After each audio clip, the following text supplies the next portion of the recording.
the importance of getting out on Election Day, because we know that President Biden has made significant progress in terms of who has been appointed to the courts.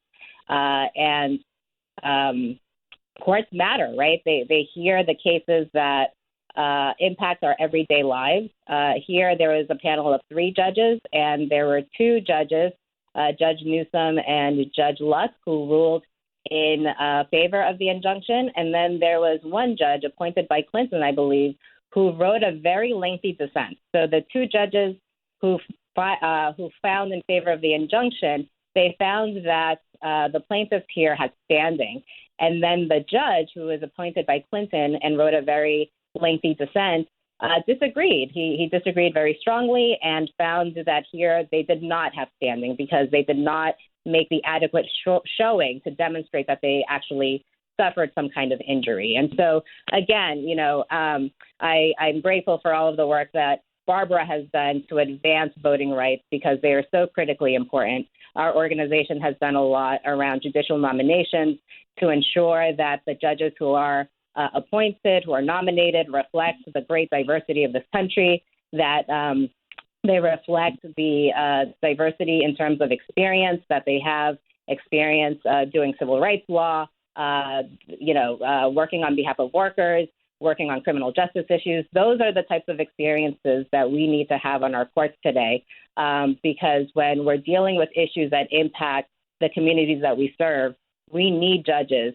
who understand these issues, both from a personal perspective, but also from a perspective of how these issues impact the day-to-day lives of real people.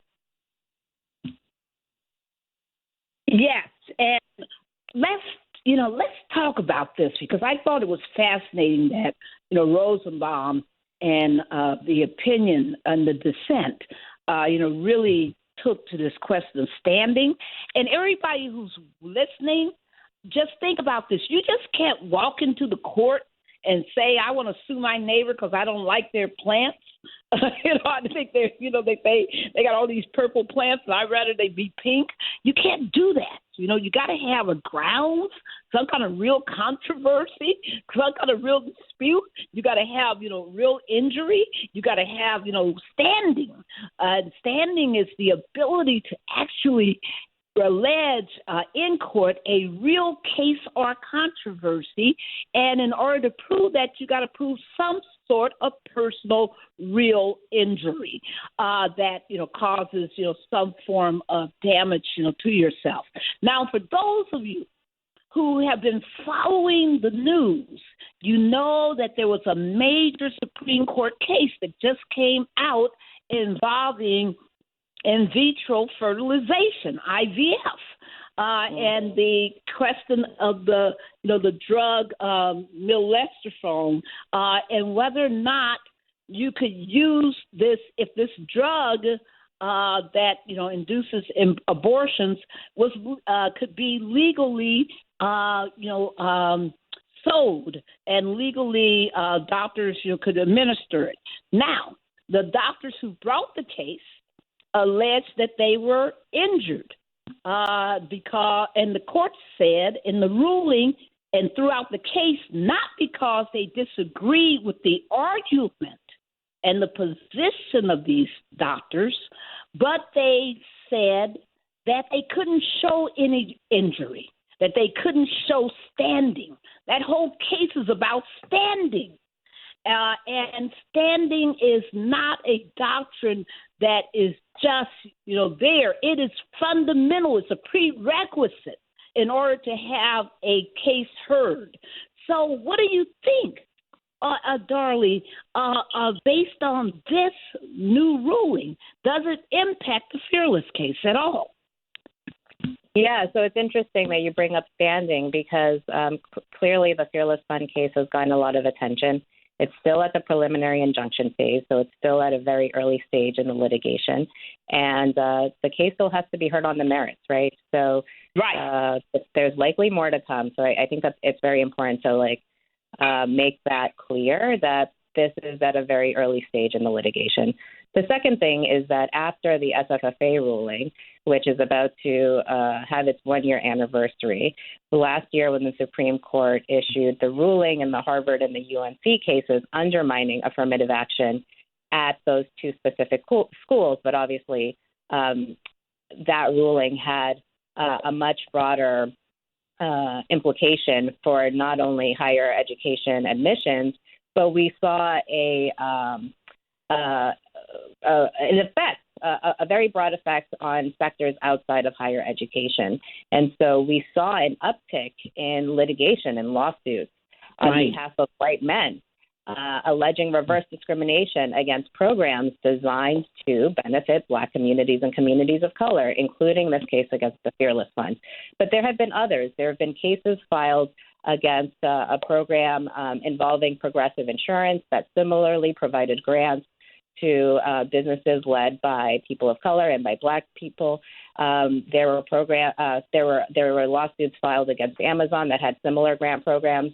And what I want your listeners to know is that while the Fearless Fund case has been getting a lot of attention in the media, these cases are having mixed success.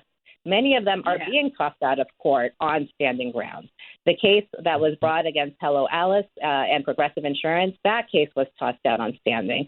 There are a couple of cases involving Amazon. Those cases, too, have been tossed out on standing because the plaintiffs have not been able to show that they suffered an injury. And so I think that in this moment, we need to kind of just really be mindful and, understand the entire landscape and realize that they are not having success in many cases. Another case that we were involved in is a case that was brought against the Smithsonian Latino Museum, where it's alleged that they had a program.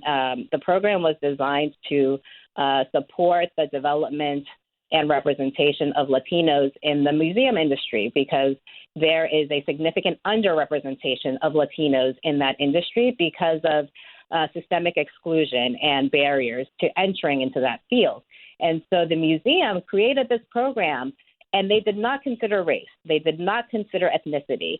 But plaintiffs, because they saw that the majority of the folks getting the fellowships and internships were Latino, they assumed that there was something else going on, that there was intentional discrimination, and they filed a lawsuit.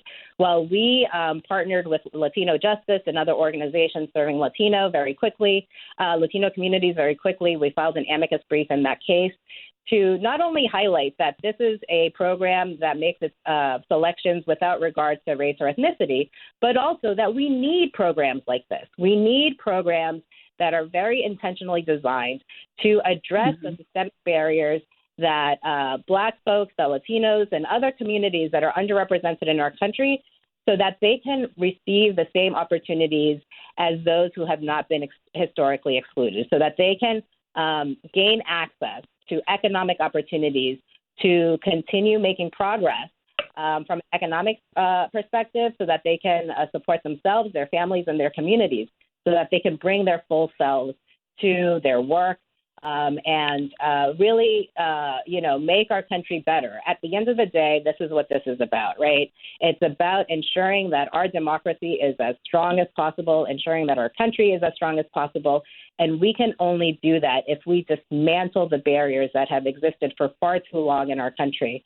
And we're going to continue fighting. We know that this is a new legal landscape, but we're going to keep fighting with all of our tools in our toolbox to ensure that programs like the Fearless Fund program and others can continue to persist. Well, thank you for that analysis and for sharing with people all the fights that have been going on.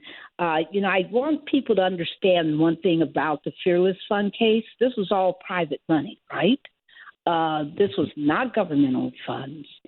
This was not an allegation involving state action in the sense that this was a state or governmental entity providing any assistance to African-American women. These were Black women who got money from Black women to support Black women. And this was the attack. Now, since the case, I've gone online and I've been looking at the Irish funds, the Italian funds, the German funds, all of these other funds that exist to help other racial and ethnic groups in this country that are, I'm talking about, U.S. based funds. And it's interesting that Ed Bloom and his crew are only attacking black and brown, black and Latino. They're not attacking these funds. They haven't raised one iota of concern about all these Irish, all these Italian, all these German, all these. I'm serious. Swedish. You go down the line. There are ethnicity funds everywhere in this country, and they haven't challenged one. What do you see about the? To me, there is racism, in the way that they're targeting this. And I just, have one other question for you, because I know that we're running short on your time, but I just really, wonder, how do you feel when you look at that, about the fact that they're only targeting certain, disfavored people, apparently? I think you're absolutely right that these lawsuits are clearly anti-civil rights. They're clearly American. They are trying to nullify the progress of the civil rights movement.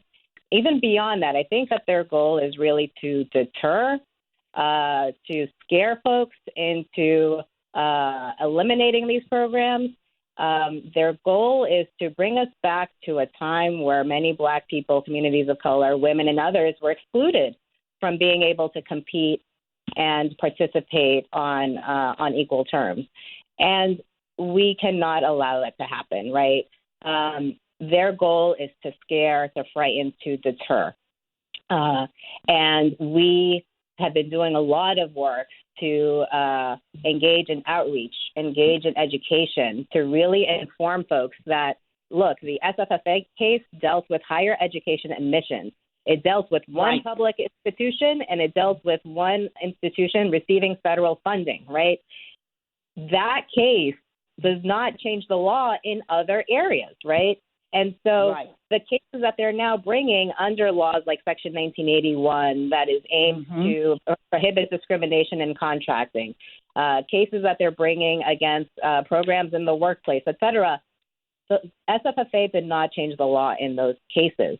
And their goal is really to silence any discussion of racism, to silence efforts that are aimed to remedy discrimination. And we know that after George Floyd's murder, we saw an unprecedented movement that resulted in businesses making unprecedented statements in support of racial equity. And now, not surprisingly, a few years after, we are seeing attacks on the progress that we were starting to see in the past few years. So I totally agree with you. And I think that's why it's so important for us in this moment to just be all hands on deck and to really think strategically and to be just as organized as they are to ensure that we continue to open doors for folks who have been historically marginalized, who have been historically excluded. Our country cannot afford for us to go backwards. We simply cannot afford it. So we will continue to do everything that we can to ensure that progress continues to happen. Before we let you go, I think, of course, that this court got the whole issue of contracting wrong. Granting and contracting aren't identical. They are different. And there is even when I was going through these other funds, I saw that every one of them had a requirement that the recipient do this or do that, publicity-wise or acknowledgement-wise. I mean, there was all kinds of, some kind of, post-grant activity. So I thought that the whole contracting argument that they made was absolutely insufficient and wrong-headed. But in any event, what should our audience do? Because they're going crazy. They're writing me. They're writing Daryl. They're all over social media saying this is horrific. It's horrible. What do we do? What do we do? What would you suggest to our audience that they do to address this terribly unjust case? Yeah, we've been calling on philanthropy to continue leaning in to support